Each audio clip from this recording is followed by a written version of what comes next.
नहीं नहीं, 1 out of 1,000 will definitely regain weight. Regain. ठीक है, if you choose the wrong procedure for the wrong patient, it will fail. Weight regain अगर होता भी है तो 6-8 साल बाद होता है, पहले 2 साल में नहीं। वेट कम करना एक 100 मीटर की रेस है।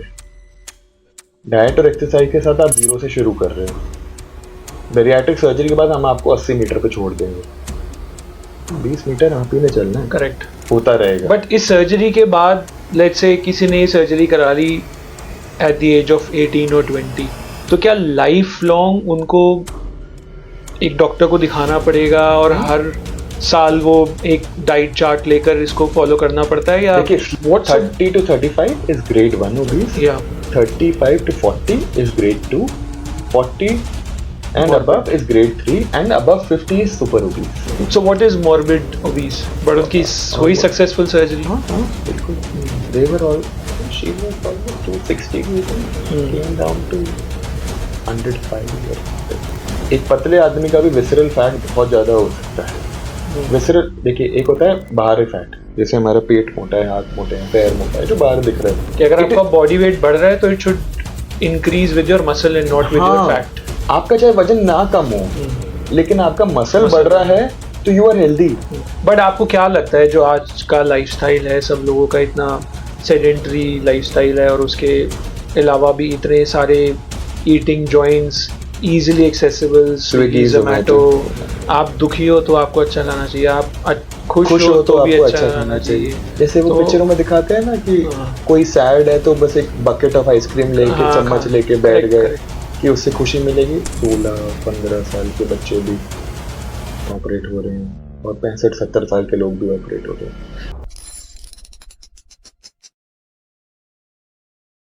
नहीं तो आप एक एडवाइस ऐसी दीजिए ना जिसमें, क्योंकि कई लोगों को मैंने देखा है ना, किसी को कोई बोलता है अरे तुम वेट लॉस सर्जरी कर लो, तो जो अगले बंदे का जो एडवाइस होता है, अरे ये वेट लॉस सर्जरी ऐसी होती है, आप कराओ और 6 महीने में आपका वेट दोबारा रीगेन हो जाए। नहीं, तो मैं ये चाहता हूँ कि आप उस तरीके से हमारे व्यूअर्स को समझाएं कि वो सक्सेसफुल हो सकता है अगर हम ये 3 चीजें सक्सेसफुली कर लें जो आपने अभी मुझे बताई।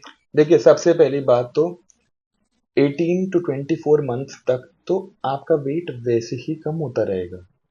ऐसा तो हो ही नहीं सकता कि 6 महीने में आपका वेट सारा वापस आ जाए। इसका मतलब आपका प्रोसीजर ही गलत किया गया है, या प्रोसीजर करा ही नहीं गया है, या क्या मतलब करा गया। That is not possible in any वे।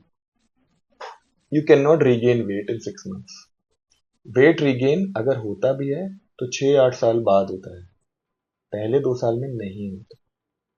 ठीक है, तो first thing that you have to understand is I give at least 45 minutes to 1 hour to all my bariatric patients before surgery to properly explain to them ki what you are getting into and what I expect from you and what you should expect from the procedure.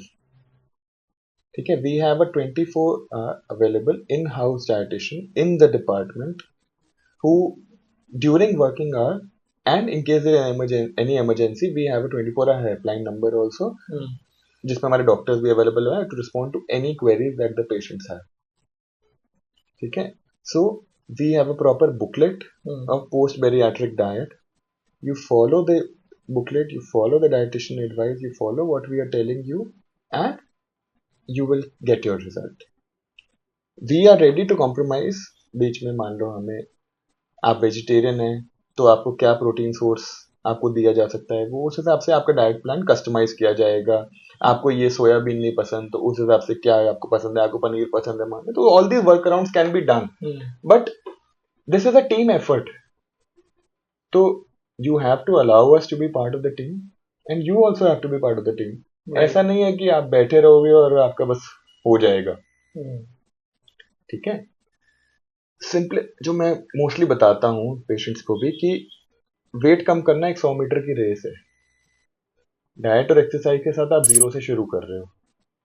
Bariatric surgery के बाद हम आपको 80 metre पे छोड़ देंगे, 20 metre आप ही ने चलना है। करेक्ट, ऐसा नहीं है कि आप कुछ नहीं करोगे तो बस होता रहेगा। बट इस सर्जरी के बाद लेट्स से किसी ने ये सर्जरी करा ली एट द एज ऑफ 18 और 20, तो क्या लाइफ लॉन्ग उनको एक डॉक्टर को दिखाना पड़ेगा और हर साल वो एक डाइट चार्ट लेकर इसको फॉलो करना पड़ता है या? देखिए स्लीव की सबसे अच्छी बात ये है कि हमारे जनरली, मैं आपको फॉलोअप से बता देता हूँ कैसे। आज सर्जरी करी, first follow up is after 1 week, next follow up है उसके 15 दिन बाद, नेक्स्ट फॉलोअप उसके 1 महीने बाद, नेक्स्ट फॉलोअप 3 महीने पे, उसके बाद 6 महीने पे, उसके बाद 1 साल पे, उसके बाद साल में एक बार। उसमें साल में? और जनरली मैं आपको बता रहा हूँ, गिवन द इंडियन पॉपुलेशन कोई आता नहीं है। आई एम ठीक है, श्योर। मेरा एक पेशेंट है जो 2 साल पे मुझे दिखाने आया है, he is very very nice.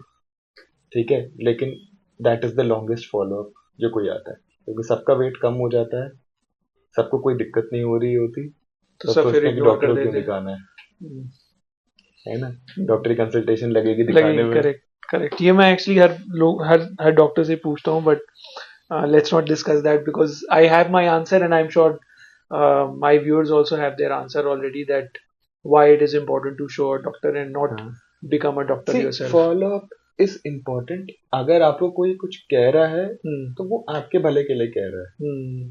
है ना, कुछ सोच के कह रहा है। I tell them very clearly what I am wanting to see on the follow up also, Hmm. कि ये चीज मुझे देखनी है फॉलोअप पे, अगर ये ठीक हुई तो उसके बाद आपको फॉलोअप की जरूरत भी नहीं है। मान लो गॉल ब्लैडर की सर्जरी है तो Hmm. 2 follow up is more than enough, कई बार 1 is also more than enough. Hmm. और अगर मैं तीसरे पे बुला रहा हूँ, मैं बड़ा साफ बताता हूँ कि मैं इसलिए बुला रहा हूँ, अगर ये ठीक है तो इसके बाद आपको नहीं आने की नहीं जरूरत। आने की जरूरत और मैं तो दवाई लिख देता हूँ, तो मैं बोलता हूँ अगर ठीक हो तो आना ही मत, खुद ही मत आना। नहीं, बट कोई ऐसी मेडिसिन भी है जो उनको रेगुलरली लाइफ लॉन्ग नहीं, खानी है या नहीं खानी? मल्टीविटामिन रिकमेंडेड है, एटलीस्ट 1.5 से 2 साल तो मैं कहता हूँ कि ली जानी चाहिए। नहीं, मैं 2 साल की बात कर रहा हूँ, दो जब एक साल के पूरा बाद देखिए प्रोसेस। आप 6 मंथ टू 1 ईयर पे अपनी इन्वेस्टिगेशन कराते रहिए। कुछ देखिए विटामिन डी तो जिसकी सर्जरी नहीं हुई है आजकल उसका भी कम ही उसका भी होता कम ही है, करेक्ट। है ना। तो जो आपकी डेफिशिएंसीज हैं वो आप आके हमें दिखाइए, हम अकॉर्डिंगली उसे क्योर करेंगे। कुछ आपको स्पेसिफिक कोई कंप्लेंट हो रही है तो उसके हिसाब से होगा, वरना ऐसे कोई लॉन्ग टर्म नहीं। अपने प्रोटीन का आपको ध्यान रखना है लाइफ लॉन्ग, वो अगर डाइट से कर लो तो वेल एंड गुड, नहीं तो सप्लीमेंट लेके। वो जनरली नॉर्मल पब्लिक का भी इंडिया में कम ही होता कम ही है होता है, करेक्ट। है ना। प्रोटीन क्योंकि मोस्टली वेजिटेरियन होते हैं, तो हमारा प्रोटीन लेवल्स कभी भी उस लेवल के नहीं है जो मान लो यूएस वालों के हैं। तो बट इसीलिए वहाँ ओबेसिटी भी तो ज्यादा है। इसीलिए ओबेसिटी ज्यादा है, हाँ। इसीलिए वहां पे ज्यादा गैस्ट्रिक बाईपास वगैरह भी होते हैं, क्योंकि वो सह भी जाते हैं, हम्म, है ना, क्योंकि उनके प्रोटीन्स पहले ही इतने हाई हैं। Hmm. Although they are also shifting to sleeve gastrectomy predominantly. चलिए, इसी से ही एक फॉलोअप क्वेश्चन है मेरा, जैसे in terms of BMI, so I understand, I think above 25, अगर आपका केजी बीएमआई से अबव होता है तो then you're in a obese, overweight. Overweight, and above 30 से 30 ज्यादा is obese. Obese. What's 30 to 35 is grade 1 obese. या 35 to 40 is grade 2. 40 and morbid? above is grade 3, and above 50 is super obese. So what is morbid obese? What is that? Morbid obese is generally grade 3. Grade 3. Okay. तो मतलब मैं अगर आपसे पूछूं कि जो आप पेशेंट्स रेगुलरली देखते हैं, उसमें से कितने परसेंट लोग कौन कौन सी कैटेगरी में फॉल करते हैं? जनरली तो देखिए इट इज 40 to 50। जनरली जो हमारे होते हैं 40 to 50 बीएमआई में होते हैं हमारे। तो काफी, हाँ, मतलब 100, हाँ, we have 30, got 140 KG wait ही रहता होगा। नहीं, that depends on the height. मान लो 4 फुट 11 इंच है तो 93 भी ज्यादा बहुत ही ज्यादा है। तो that is why BMI, both weight and height are important, है ना। but we have got an 84 BMI also, 84 BMI, so that is काफी वेट होगा। हाँ, बट उनकी हुई सक्सेसफुल सर्जरी? हाँ हाँ बिल्कुल। they were all, I think she was almost 260 kg, came down to 105 or something। ये जो बीएमआई की जो ये मशीन्स होती हैं, ये कितनी एक्यूरेट होती हैं? ये भी एक मिथ है, एक क्वेश्चन है लोगों का। देखिए अलग अलग कंपनीज की होती हैं, जैसे अब हमारे पास बहुत सालों से इन बॉडी की है, this is the most highly recommended and most accurate that we have seen in body. हाँ, this is quite good. This is on the expensive side but it is very good. इसमें आपका muscle mass और fat percentage and visceral fat is very important, जो बहुत लोग, अब I don't know dietitian वगैरह ध्यान देते हैं कि नहीं देते, एक पतले आदमी का भी विसरल फैट बहुत ज्यादा हो सकता है। विसरल देखिए, एक होता है बाहरी फैट, जैसे हमारा पेट मोटा है, हाथ मोटे हैं, पैर मोटा है, जो बाहर दिख रहा है। विसरल फैट होता है इंटरनल फैट, जैसे फैटी लिवर हो गया, करेक्ट। ठीक है। तो वो visceral fat is what causes the risk for all your comorbidities, diabetes हो गई, fatty liver, liver failure, chronic kidney disease, heart disease, उन सब परेशानियों के लिए विसरल फैट इज इंपॉर्टेंट। तो विसरल फैट कम करना इज इक्वली इंपॉर्टेंट। तो आप पतले हैं, आप फिट हैं, जरूरी नहीं है। पतले हैं और विसरल फैट ज्यादा है, आप डायबिटिक हैं, तो आप एक्सरसाइज करेंगे, आपका विसरल फैट कम होगा, that you can track with these machine, तो your diabetes and all things will improve. Your fat gets converted to muscle. Whether you're losing weight or not is not important.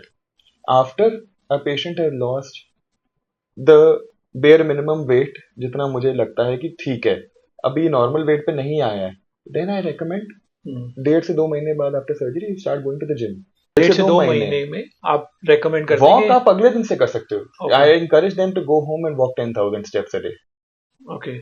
But lifting weights is मैं at least 6 weeks बोलता हूँ। Right. तो उसका ये फायदा है, मान लो हमारा 80 किलो वजन है, हमारा फैट है उसमें 40 केजीज और मसल है 20 केजीज और बाकी वाटर वगैरह। तो अगर हमारा वेट 80 रहता है, फैट हो जाता है 30 और मसल हो जाती है 30, तो that is a win. That is what I try to explain to my patients. I agree. हाँ, कि अगर आपका बॉडी वेट बढ़ रहा है तो it should increase with your muscle and not with your fat. आपका चाहे वजन ना कम हो, लेकिन आपका मसल बढ़ रहा है तो यू आर हेल्दी, बिकॉज आपका resting BMR, basal metabolic rate बढ़ रहा है। तो जैसे कहते हैं ना, लेटे लेटे भी आपकी कैलोरीज बर्न हो रही हैं। प्लस उसमें ये उसका ये फायदा है कि आप मान लो वेकेशन पे गए, you let yourself absolutely loose, कुछ भी खाया आपने, तो वापस आके जो एक रिबाउंड वेट गेन होता है वो नहीं होगा उतना। क्यों? क्योंकि आपका बीएमआर ज्यादा है, आपकी मसल्स वो कैलोरीज यूज ही कर ले रही हैं एज कंपेयर टू अगर आपने वो नहीं करा हुआ। तो सिर्फ अच्छा, मैं थोड़ा सा क्लियर कर दूं, वेकेशन का मतलब है 1 हफ्ता मैक्सिमम। हाँ, मतलब उसके बाद तो फिर ये नहीं कि आप 6 महीने चले जाओ। करेक्ट। तो weight loss is not important, right. Healthy weight loss is important. आपका वजन 80 से 70 आ गया और आपका 10 किलो वो सारा मसल ही कम हो गया, तो फिर वो नुकसान है आपका, वो आपका फायदा नहीं हुआ है। राइट। बट आपको क्या लगता है, जो आज का लाइफस्टाइल है, सब लोगों का इतना सेडेंटरी लाइफस्टाइल है और उसके अलावा भी इतने सारे eating joints easily accessible, Swiggy, Zomato, तो कैसे आप देख रहे हो एज अ डॉक्टर कि कैसे ये चेंज हो रहा है और कितने रेगुलर केसेस बढ़ते जा रहे हैं? It has increased. It's increased. It's definitely increased. Plus, after COVID, what has taken an impact is your mental health. You are not as mentally strong as you were before COVID. घर पे बैठे, Why do you say so? because the time that we saw, especially as doctors, during the pandemic, so many deaths and everything, almost everybody has lost somebody or the other. So that has taken an impact on your mental health. Plus इतना time work from home कर लिया कि हमें दूसरों से मिलने की आदत नहीं रही, दूसरों से बात करने की आदत नहीं रही, रोज सुबह नहा के शेव करके कपड़े पहन के काम पे जाने की आदत नहीं रही। अभी भी बहुत सारे जो कॉर्पोरेट ऑफिस हैं हाइब्रिड मोड पे चल रहे हैं। हाँ, ये मैं जरूर आपकी बात से सहमत हूँ, क्योंकि हर इंडस्ट्री को वर्क फ्रॉम होम करने की एक ऑप्शन अब मिल गई है। ऐसे टूल्स भी बन गए हैं जिसमें आप मतलब ऑफिस आना जरूरी नहीं है, आप घर से ही बैठकर टीम्स पर मीटिंग करके, जूम पर मीटिंग करके, तो एक बेयर मिनिमम जो एक्सरसाइज होती थी, वो भी जो एक खत्म हो गई। रूटीन वाली होती थी, वो भी नहीं हो रही है। तो अब मीटिंग तो पूरा दिन नहीं चलती ना, या जिस स्टॉप पे कंप्यूटर साइड में फोन पे जोमेटो से कुछ ऑर्डर करा, खाते खाते काम कर रहे हैं। तो all these things have taken an impact both on your mental and physical health. Right. We are seeing a lot of depression after COVID. Basically ही मतलब not obvious, लेकिन generally low mood and everything. So that also impacts. When you are sad, you try to look for comfort food. कि खाने से मुझे ice cream खाने से मुझे वो हार्मोन आपका हम्म, चेंज कर देता है ना, हाँ, खाना अच्छा खाना। हाँ, आप दुखी हो तो आपको अच्छा खाना चाहिए, आप खुश खुश हो हो तो तो भी आपको अच्छा अच्छा खाना खाना चाहिए। चाहिए। जैसे वो तो पिक्चरों में दिखाते हैं ना कि हाँ कोई सैड है तो बस एक बकेट ऑफ आइसक्रीम लेके हाँ खा चम्मच लेके बैठ करेक्ट गए करेक्ट। कि उससे खुशी मिलेगी। लेकिन आपको भूख नहीं है, आप खुशी ढूंढ रहे हो वही उसमें। खाने से आपका वो गुड हार्मोन जो है ना वो अंदर हाँ, ज्यादा एक्टिव रहता है। वही मैं कहता हूँ कि जो पोस्ट बैरियाट्रिक जैसे कोई आता है ना कि मान लो क्रेविंग्स भी हो रही तो क्या है ना, खाने में खुशी मत ढूंढो, तुम किसी और चीज में खुशी ढूंढो। जिम जाने में, वॉक करने में, अच्छा लगने में। तुम रोज सुबह उठोगे, शीशे में अपने आप को देखोगे, जो तुम्हारी एक टारगेट शर्ट थी जो तुम्हें एक साल पहले नहीं आ रही थी वो आने लग जाएगी, तो उस चीज में खुशी ढूंढो, राइट। है ना। And obesity and depression are very closely linked. बड़ी सिंपल सी मैं एक बात बताता हूँ। कोई मान लो मॉर्बिडली ओबीज है, वो गया पैंटालून्स में या ज़ारा में या कहीं भी, शर्ट पसंद आई या सूट पसंद आया किसी लेडी फिट को, नहीं हुआ। उसने पूछा कि ये मेरे साइज में दिखा दो बंदे से, उसने बोला मैम आपके साइज में नहीं है। उस चीज़ का दुख एज कम्पेयर टू अगर वो ये बोले कि नहीं मैम आप ये बड़ा साइज देख रहे हो, एक साइज छोटा देखो, ये आपको बड़ा होगा, और उस चीज़ की खुशी। खुशी correct. So obesity and depression are very very हाँ closely they're very linked. close, I agree with you. What causes the other you don't know. Hmm. Whether it is depression causing obesity or obesity causing depression, it is a vicious loop that they are stuck in. It is like a daldal that you have to bring them out of. Yeah. So that is the holistic approach that you need to treat obese patients, that I feel is sometimes lacking in a lot of bariatric practices, that I try to follow, and in general our department tries to follow, and are available as a holistic approach to bring you out and make you the best possible version of yourself. But out of these bariatric surgeries that you do, उसमें आप कुछ as specific भी बता सकते हैं कि कितने age group के लोग मैक्सिमम है और फिर इतने और फिर इतने? ऐसा कुछ नहीं है। आजकल तो 16-15 साल के बच्चे भी ऑपरेट हो रहे हैं और 65-70 साल के लोग भी ऑपरेट हो रहे हैं। बट इसमें भी ना जैसे मतलब दो तरीके की कैटेगरी होती है। एक तो वो कैटेगरी होगी जिसने अपनी हेल्थ पर ध्यान नहीं दिया और वो ओबीस हो गया, बट कुछ जेनेटिक्स भी होते हैं जो देखिए जेनेटिक्स तो मान लीजिए आपके मादर फादर अगर हैं। हैवी हैं हाँ। तो you have a very high chance, 30% chance कि आप भी ओबीज हो गए, hmm. But that is not 100%। That is what you have to understand, right. That is also 30% ही, ठीक है, that is in your control. लेकिन that is one genetic factor. बाकी और सिंड्रोम्स होते हैं, प्रेडर-विली वगैरह होते हैं, दीज आर कंजेनिटल डिसऑर्डर्स। तो मैं आपसे वही समझना चाह रहा हूँ कि ऐसे कितने patient, let's say out of 100 ऐसे कितने पेशेंट्स हैं जिन्होंने अपनी बॉडी का ध्यान ही नहीं रखा और they were very cool and casual about their body, eating, sedentary lifestyle, वो वाले कितने परसेंट लोग होते हैं आउट ऑफ 100? 99.9%। वही होते हैं। It is a lifestyle disorder. Yeah. मतलब So point you one can't तो really blame the no genetics no, and the other you can't blame your factors. Parents for your sins. That is what, ठीक है, उन्होंने भी तो तुम्हें 30% ही risk दिया ना, 70% तो तुमने ही करा। Right. What is the majority, Yeah. है ना। थोड़ा बहुत तुम उनको बोल सकते हो, ठीक है वो घर में वो अपना ध्यान नहीं रख रहे थे, तुम तो रख ही रखते थे। Correct. I agree with you. So it's 99.99% is something which you control and you're not controlling. हाँ ठीक है, मतलब जिनके पेरेंट्स ओबीज होते हैं, जिनको नहीं आइडिया होता कि हेल्दी रहना चाहिए, उनके घर में खाना भी वैसा बनता है, तो वो एक दिक्कत है। बट एक बारी तुम चलो 15, 16, 17, 18 साल के हो गए, तब तो तुम्हें अपनी भी अकल है ना, Matureness आ जाती है। हाँ, तो तब तो तुम कंट्रोल कर सकते हो। तो bariatric is the last option when you feel that you have exhausted all that you could do and you have tried everything, तो उसके बाद अब हम bariatric फिर कर सकते हैं। Right. Okay. Any last piece of advice from you?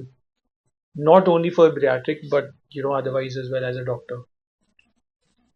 See, again, I think I will sound very old in this, but follow a routine. There is no substitute to following a routine, जिसमें work भी होना चाहिए, exercise भी होनी चाहिए, spending time with your family. तो work life balance with, I would like to add, work exercise life balance. All that is very important. So that will keep you both physically and mentally healthy. Mm. It is not only physical health. I am a surgeon, I make you physically healthy, but I truly believe that mental health is Is also equally important. yeah. Okay, I agree with what Alia Bhatt and Shah Rukh Khan were trying to do in that movie. Mhm. Okay, so work on your mental health, work on yourself, spend time with your family. ठीक है, काम थोड़ा ज्यादा चलता ही रहेगा life long, जिंदगी भर काम करना Mhm. है ना। जब से होश संभालोगे तब से लेके जब तक होश नहीं रहेगा तब तक तब तक काम काम करना ही है। राइट। तो don't, that is a part of your life. Don't stop everything and put everything on a backbench and concentrate only on work. Right. Concentrate on your health, concentrate on your family. ठीक है? Because your kids, your wife, everybody needs your time. Mhm. And I think you should be physically and mentally happy. Yeah, I think thanks for your advice, and with that, we would also like to end our show. And thank you so much for this enlightening conversation that we had with each other. Thank, And I'm sure that our viewers will also love it. अगर आपको कोई भी value इस session से मिली हो तो ज़रूर comment करके बताएं, और लाइक करें, शेयर करें अपने फ्रेंड्स के साथ. And thank you so much for watching the show. Thank you. thank you so much. Thank you. या. I would like to thank Mayank and NH Talk Show for giving me this wonderful opportunity. He has been a thorough gentleman and he was very well prepared with excellent research on the topic, and I am very impressed.